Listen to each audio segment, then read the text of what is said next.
Hi mga kabebang! So, ito na.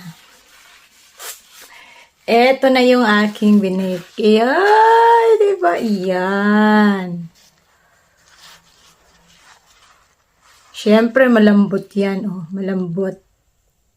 Ganda, no? Medyo lumamang talaga yung chocolate. Dapat kasi yan. Diba? May kulay. Choco marble cake. Kung gumawa ako dati ng choco marble cookies, ito naman cake. Napaka moist inside.